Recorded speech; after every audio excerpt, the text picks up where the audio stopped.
So this next presentation is by Shawn Cole, who is not only a professor of economics at the Harvard Business School, but he has a long association with JPAL. Many of the original programs about JPAL that you will hear, he was associated in some of the first few of those as a research associate when he was a student at MIT's Department of Economics. And today he's going to be taking us behind the scenes into the field, into the lives of some of the people who work so hard to make these research evaluations a reality, our research associates. These research associates are typically either undergraduates, many of them coming from universities abroad and going to developing countries, many of them, of course, from the developing countries themselves, or from the host countries, as I would say. Many of them are PhD students. So ladies and gentlemen, please join me in welcoming Shawn Cole.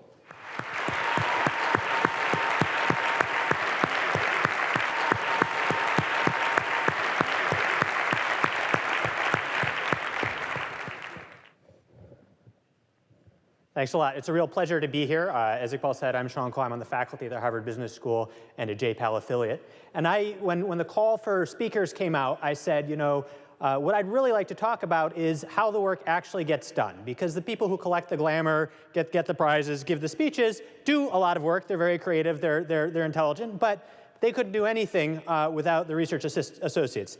And I myself started as a research associate. Back in 2000, I actually owe thanks to Michael Kramer. My admissions essay to MIT said, this was back in 1999, I'd like to randomly vary the price at which we offer loans to microfinance borrowers. And I visited Esther in her office, and she sort of looked at me and smiled and said, so you want to do experiments? And I ended up getting there. My initial plan for this talk was to develop a dynamic overlapping generations model of human capital acquisition and transmission to talk about the RA process, but the JPAL staff said that nobody here would believe my moment restrictions. So instead, I'm going to tell you a little bit more of a personal view of how life has evolved as a research associate. So the backwards button doesn't seem to be working very well on the slideshow. Can we go back to the first slide, please? No. All right. I'll give my talk in reverse.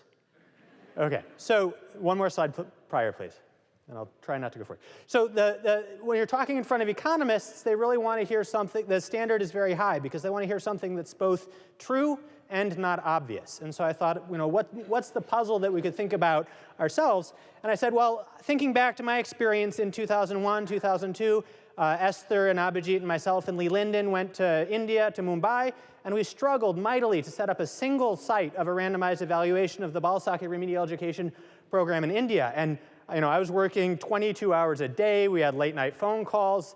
It was exhausting. I remember sitting there in a room with 10,000 exams marked in 5 different languages with no ID system or anything, and thinking, we need to enter these, double enter these, grade them, reconcile them. How are we possibly going to do this?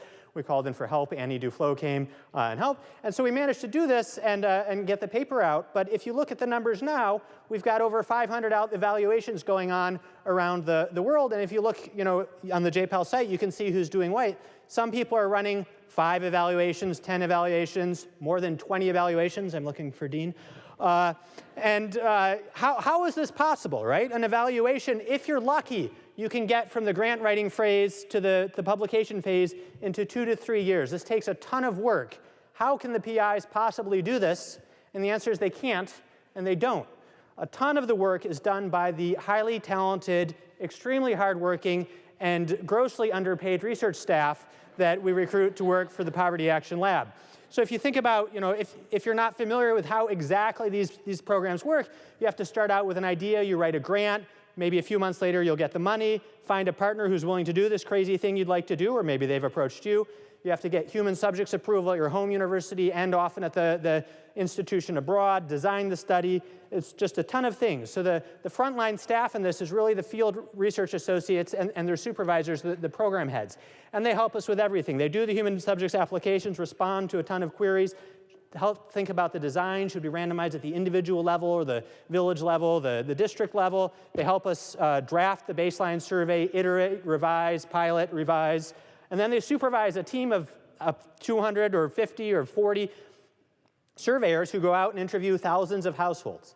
And so it's really a ton of work. And I introduced them to this job by saying, you're now the CEO of this project. You came thinking, maybe I'll learn something about development economics, but you've got $1 million budget, you've got tight deadlines that you need to manage, and you're going to get a little bit of help, but it's really on you to figure out how to do this. And so many of them describe this as sort of baptism by fire. They entered thinking they wanted to learn a little bit about development economics. They learn, in fact, a ton about management. They don't do it alone. I think it's also important to point out the role of the local project associates. These are recruited from the local labor force. This is Hakeem in Ghana delivering cash grants for a project to look at credit constraints for farmers. He said he loved that job because he was giving people $300 or $400, and they were generally pretty happy. But they do a lot of the local, they provide the local knowledge that you really need to succeed in this context. Back at home, we're supported by analytic research associates who sit in front of a computer all day. This is a lucky one. He has 2 windows. I couldn't believe this is a real photo. But they'll work 10, 12, 14 hours a day trying to get the presentation done in time. And then it turns out that not many policymakers read econometrica. So we have a policy influence staff whose job it is to take these findings, digest them, put them into a 2-page format that a leader could actually find time to read, go meet with the organization, address concerns, and figure out how the organization, the government, might actually take this research and translate it into action. And I guess I wanted to emphasize that the research staff at JPAL, in my view, bring 3 incredibly valuable things to the table. The first is simply time, energy, and effort, right? The affiliates are out there teaching classes, editing journals, advising graduate students, and they just don't have the time they would like to devote to these projects. These employees are full-time. But I think to focus on that would be to sell them short, because they also bring a ton of skills and background and complementary ability, right? Very few PhDs get trained in financial management or in human resources. How do you hire? How do you fire? Things like that. And it's not our comparative advantage, typically. So by bringing in people who have a really diverse background and can focus on execution, can focus on delivery, we are able to do a much better job than if the whole operation were run just by professors and graduate students. And I think the final thing they bring is just raw talent and ability. I think we have 91 affiliates. I'd love to know exactly how many have served as field RAs in the past, but I think the number has to be over 20. And the people we hire as RAs go on to the best graduate programs, the best law schools, go into business, start businesses. And I never assume that, let's put it this way, when I want to learn about Stata or understand what's going on, I turn to my research assistants to help me. It's really a two-way street. So the original plan for this presentation was to do sort of a before and after personal descriptions, but it turns out that the revolution was not televised. It was very hard to get pictures back from 2001, 2000, 2003. But if you think about the scope of an evaluation, we've got a ton of people involved. So John Robinson, for example, started out as an analytic RA at MIT doing regressions for Esther on farmer behavior in Africa. He then went on to do a PhD at Princeton, then went to University of California, Santa Cruz, and now his research is being taught at MIT in the PhD development class. So we really see some progress. We did manage to scare up a few pictures. You might recognize Mark Shotland. He was perhaps the first JPAL RA. He was recruited from NERA. He's basically told to buy himself a one-way ticket to India. We'll try to figure out how to reimburse you eventually, and don't get hurt. And so he went, and he had to figure out how do you actually do a randomized evaluation. And I think one insight he had was that this isn't a very efficient way to do things. So over time, he became the director of training. And we've now literally written the book on how to do randomized evaluations. You can buy it outside by Rachel and Kudzai. But we have an RA manual. We have a ton of support. The other early picture we were able to find was Jim Barry. And I mentioned already that I think the RAs pick up a lot of practical skills. And so one thing you have to worry about in India is how do you stay comfortable and also present a professional image. And so 10 years ago, Jim figured out that a blue shirt and khaki pants were what you needed. 10 years later, he's a professor at Cornell. When he goes into the field with the same partners, same blue shirt, same khaki pants.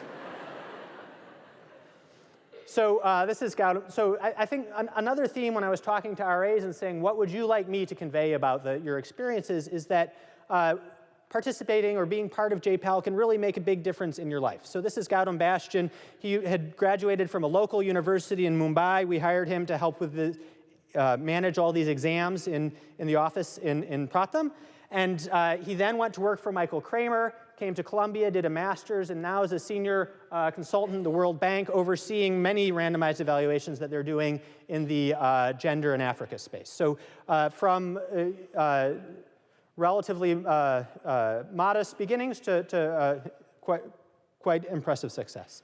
Now, not everybody who joins our organization follows the path towards enlightenment. Will Talbot was a analytic RA for me at Harvard Business School, and he was crunching the data, the survey data that was coming in, and I said, gee, Will, wouldn't you like to find out where that data comes from? And he said, yeah, why not? And so he took an 80% pay cut to move to Ahmedabad, India, and work as a field RA on a weather insurance project.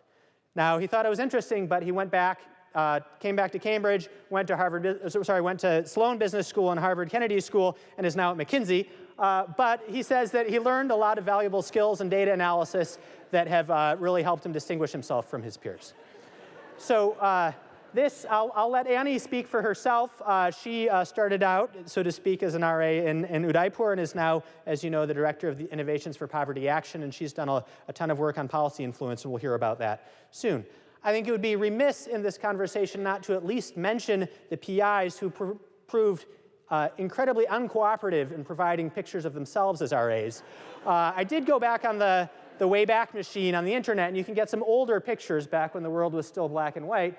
But I think it's important to point out that the founders of the first 6 affiliates of Poverty Action Lab were all themselves RAs also at some point. So Abhijit worked for Jeffrey Sachs on a paper on external diet.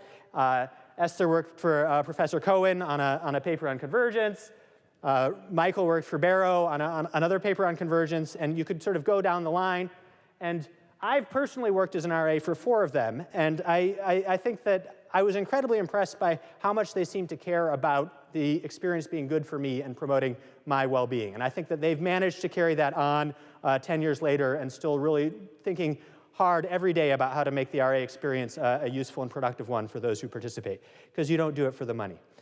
We spend a lot of time recruiting. We visit all the top schools. Last year, if I understand correctly, we had 1,300 applications for 100 available spots.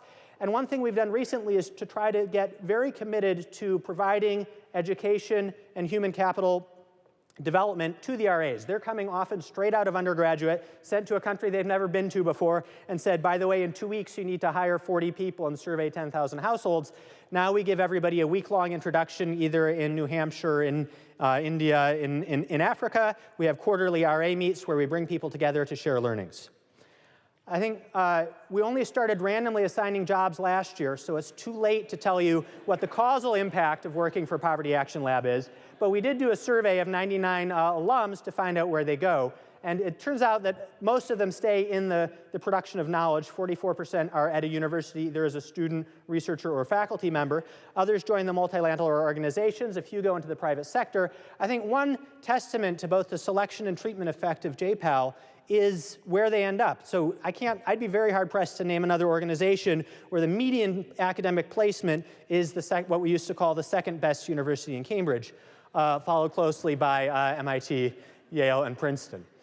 If you ask the students, they say that this is really, not the students, the RAs, they say this has been a foundational experiment. It's transformed what they've done, and that they wouldn't have traded this experience for anything. So what I'd really like to convey to you from and on behalf of the affiliates is that we deeply, deeply appreciate the work that the RAs do to make all of this possible. Thank you.